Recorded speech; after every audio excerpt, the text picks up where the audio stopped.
Hello BookTube! How's your December going on so far?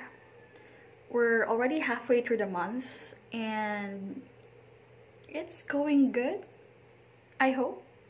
Completion rate for this month's TBR is going on amazing, I think. I'm 2 down out of 3 books that I have for this month's reading list, and it's a pretty competitive selection of titles. What can I say? I finished Someone Who Will Love You in All Your Damaged Glory pretty fast, and then I took quite a bit of a time getting through On Earth We're Briefly Gorgeous, but we're doing good. We're doing good. So, of course, I thought it'll be great to move on right away to my final book for the year of 2021, my year ender or year closer, one that I have been craving to read for the last 3-4 months. I've ordered it in September, so it's part of a birthday book haul that I did.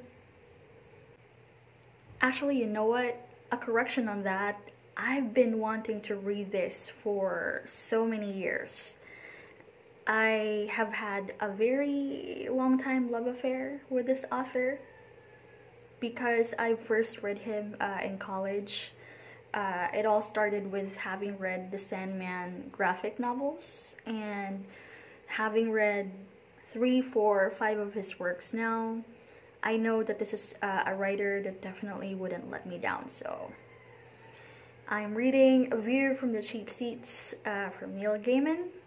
This is not a novel. This is a compilation of his non-fiction works, like essays, articles, speeches, and I can tell you enough how excited I am to really go deeper into Neil Gaiman's mind, because I've always been amazed at how he can conjure this world settings, all these fantastical tales that are so out of this world. So it would be a delight to get to know him deeply as an author, a writer, as a human being. So I can't wait.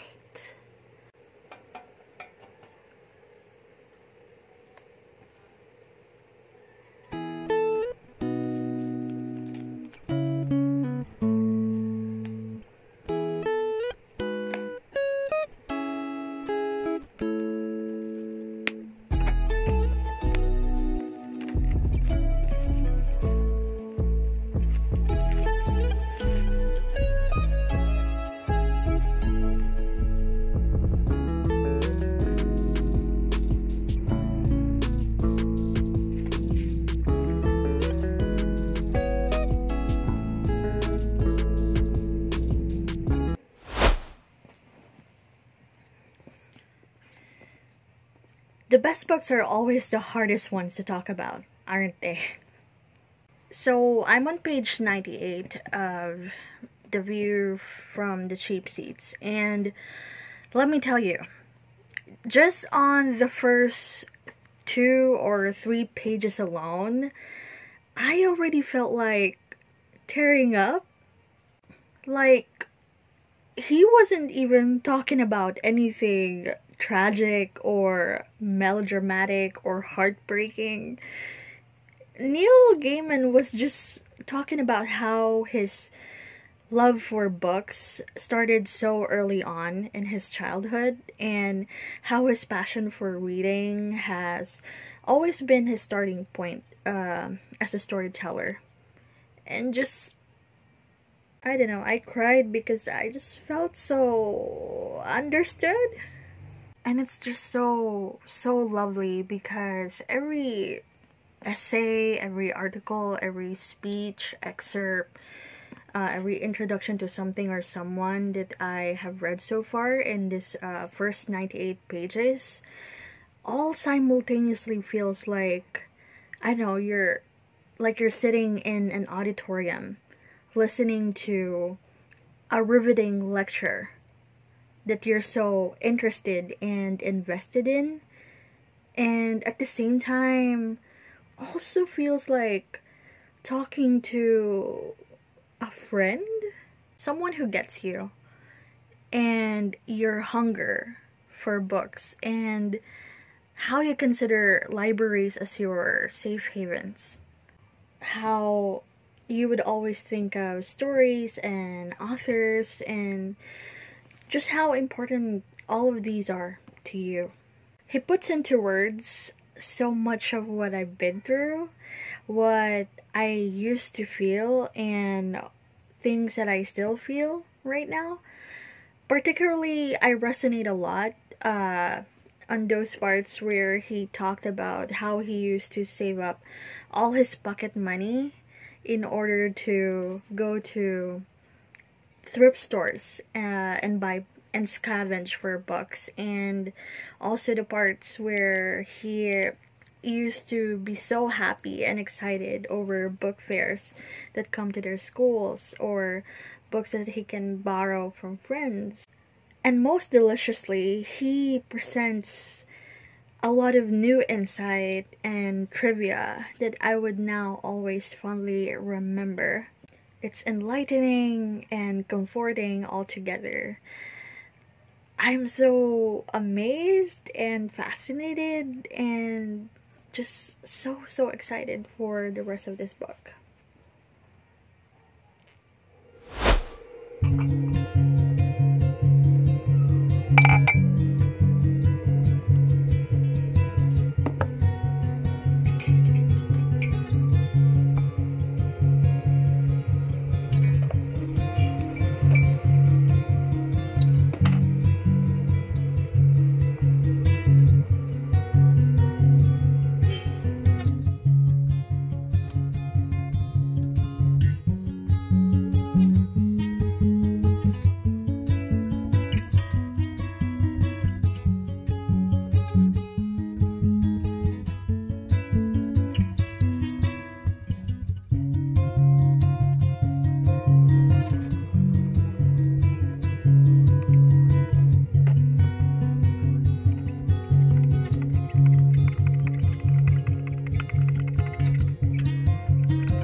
It's so perfect to me that exactly on page 300 is where Neil Gaiman concluded this introduction piece to a book, mainly focusing on Joe Simon, a comics author who has written Sandman, which then became the original springboard for his own Sandman comics. There's just something so wholesome and so heartwarming when Neil talks about all these people that he looks up to in so much admiration. I thoroughly enjoy all these pieces where he really takes his time talking about all these writers and artists that he looks up to, because his passion and respect are so alive, so animated, and so electric in every sentence. In exactly the same manner that we would no doubt write essays proclaiming and professing our intense love for writers and artists and musicians, anyone who has ever inspired us to pursue our creative craft. His high regard for them is so contagious, and he never gets tired of attributing his current status and his accomplishments back to these people who have created works that has led him to where he is right now. But the best thing about it is how it's not 200% blind devotion, if you know what I mean. He balances it all by putting side notes and disclaimers about things that he think can be perceived as a flaw or a shortcoming, where I think his journalistic background came in really handy. But nevertheless, he remains generous at heaping praises to their contributions and has said many times over and over that he wouldn't be where he is right now without them, which I think is a very special trait, particularly in writers. I love this because if I would ever get an opportunity someday to ever write an essay or an article or any piece that would let me talk about my favorite authors, particularly about him, and how he has become one of the writers that I greatly look up to, I would do the exact same thing. I would also point out that I also do not always 100% agree with anything he says or writes, nor do I think that all his works are flawless all throughout, no.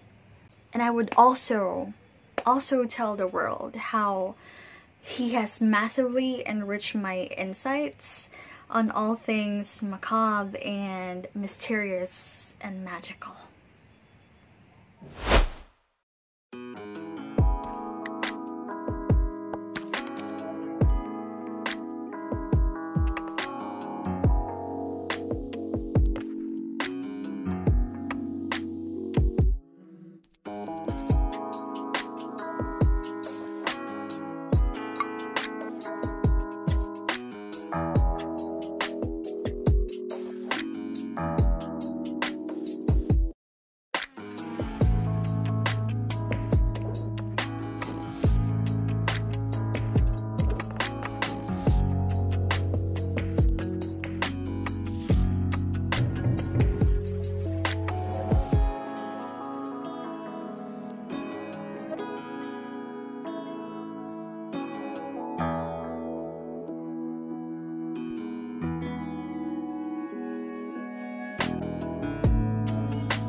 I'm now on page 380 of the views from the cheap seats, and let me tell you, it's so satisfying because I'm now at the point of the book.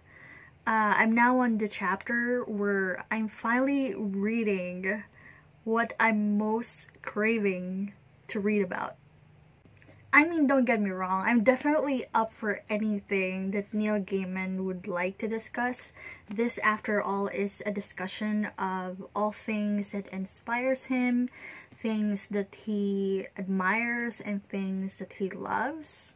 I felt like I have learned and acquired a massive amount of vision in the genres of sci-fi and speculative fiction, which are genres that are still somewhat alien to me. And my inner nerd geek really resonated a lot with the way he so passionately talked about comics and films. But at the back of my head, there's this constant nibbling prayer, hoping that he would talk about classics, and particularly what shaped him in the genres of fantasy and horror, which were the genres where I first fell in love with him. And I'm finally here. It's so fun because I'm finally getting his POV on the classics. You know, the pillars, the greats, the vintage literary rock stars that I've been most curious of. Poe, Kipling, H.G. Wells, H.P. Lovecraft. I've only ever really read glimpses and excerpts of some of their works during my high school and college years, so I definitely enjoy reading his perspective on them and how he credits how they've influenced him, and also how they've unleashed that sort of influence to many writers beyond their times. But also one thing very notable is how he did all of these in a very non-patronizing way, because he is so unafraid to make us aware that he is aware of all their flaws as humans, of how sometimes portions of their work can be classified as problematic in our current day and age. He has also briefly touched on a very timely debate on the many sides of, you know, the argument regarding separating the tale from the storyteller. I love it that on the very first few chapters of this book, he has already stated openly that it is absolutely alright if you don't agree with some of the opinions that he has on things, and in fact encourages us to have or conceive our own stances on a couple of issues. And I don't know, it's just so healthy. And man, the way he writes and reviews all these stories, chef's kiss. Better than any reviewer or booktuber can ever present them to us. Actually, you know what? I know I've just bought so many books recently, but let me go ahead and purchase some more based on his recommendations and what I've read so far, because there's just something really about writers who talks and loves books the way that I do.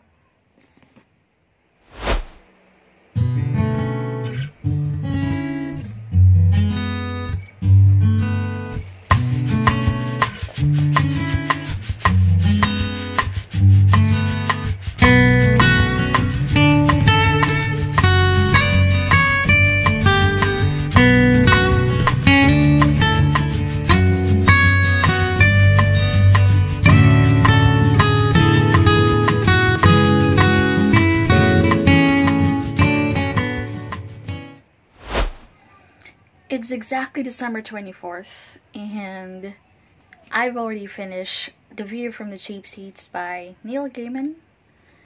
I honestly don't think I will have enough time to finish this, so I'll probably post this late. If I ever finish editing on time, Merry Christmas, Happy Holidays to everyone. If I posted this late, belated Merry Christmas and Happy Holidays. This last few days had been extremely busy, so I was a little bit anxious that I wouldn't finish this book on time, but Thank goodness the content is A+, so I didn't really have to worry because it's a really great read, and even more fitting to be a book that you'll read for the end of the year.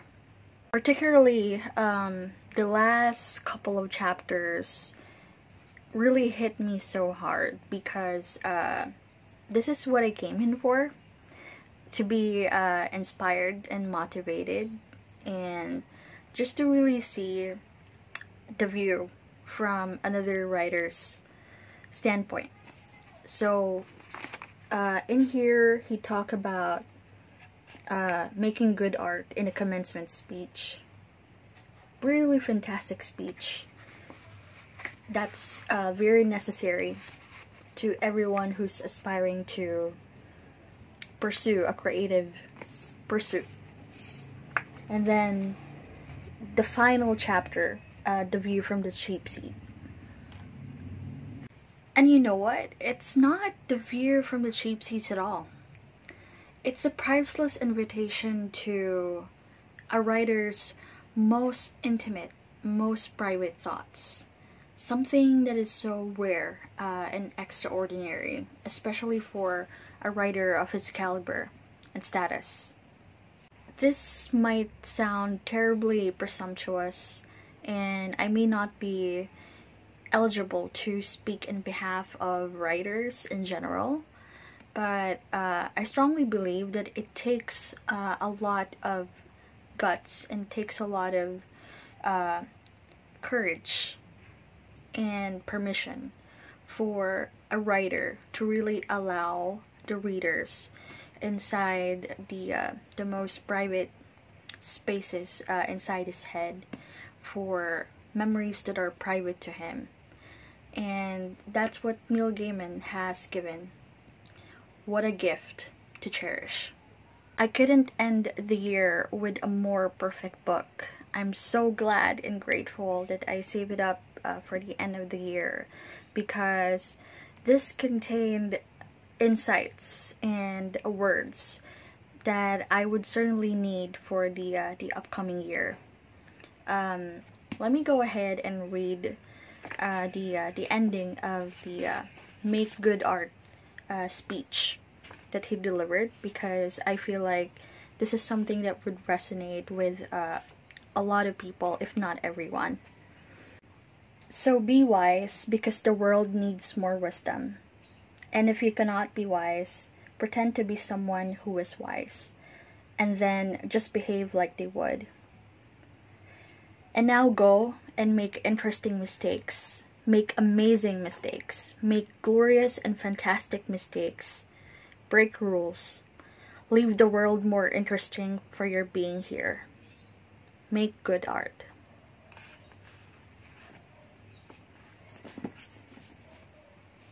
I hope your 2021 has been a great year for books. If not, then I wish for a better year in reading for 2022. Here's to books and stories and writers, creators, and creativity. Happy holidays, everyone.